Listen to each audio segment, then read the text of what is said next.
Good evening. I'm Howard K. Smith in Washington. Harry Reasoner's on vacation. These are tonight's headlines. Israel, mourning its dead and angered at the killers, prepares to hold a state funeral tomorrow for the 11 Olympic team members slain in West Germany. The Olympic Games are resumed after memorial services attended by 80,000 persons are held in Munich. President Nixon directs the Secretary of State to consult with other nations on international security measures against terrorists, and both houses of Congress by unanimous vote adopt a resolution calling for world isolation of any nation encouraging terrorism. Reports tonight from Luttif Afif on the violent climax of yesterday's Arab terrorism at the Olympics, Peter Jennings on the memorial services in Munich for 11 murdered Israelis, Ted Koppel on the State Department's initiative towards international action against terrorism, Frank Reynolds on Senator McGovern's meeting with a group of Los Angeles rabbis, David Snell on fun and work at the Southern Governors Conference, and tonight's comment on the nature of Arab terrorism. Despite a few bad decisions by judges, some disappointments and petty mistakes, the Munich Olympics were on the way to becoming the pleasantest Olympics because the West Germans worked to make them so. Today, one observer gave them a new name, the Bloody Olympics. Altogether, 17 people were slaughtered yesterday, 2 in the Olympic Village and the other 15 in the shootout at the airport. We begin a program devoted almost entirely to the Munich atrocity with a report on the shootout last night. ABC's Luttif Afif was there. There are still a lot of questions to be answered about what happened last night at Fürstenfeldbruck Air Base. However, the German authorities admit that they tried to ambush the guerrillas and failed. The ambush was attempted soon after the guerrillas and their hostages arrived at the airport by helicopter.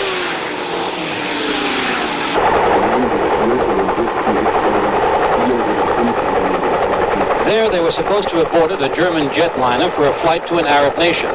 The German government says it was convinced that this would have meant certain death for the Israelis, and the decision was made to try to either disable or kill the guerrillas at the airport. They admit that police sharpshooters opened fire first. The guerrillas who were not hit then opened fire on the hostages.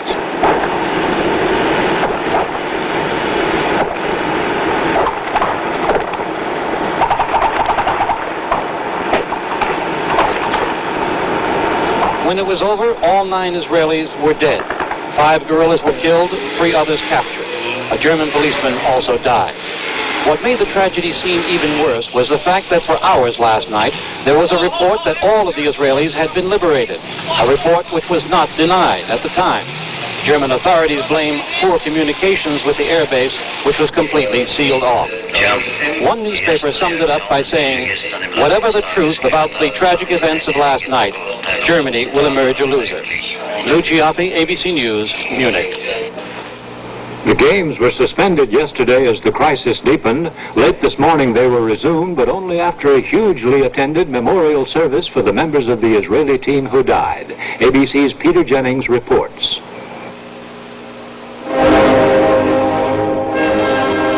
On most days, the stadium holds 80,000 eager track and field fans. Today, instead, they came to a memorial service, an hour of memory for 11 fellow athletes from Israel, slain yesterday during an abortive attempt by Palestinian guerrillas to gain the release of Arabs held prisoner in Israel. The Munich Philharmonic chose Beethoven's Eroica Symphony with which to begin. The surviving members of the Israeli Olympic team. Tomorrow, they will return home. Representatives from almost all of the 122 countries participating here.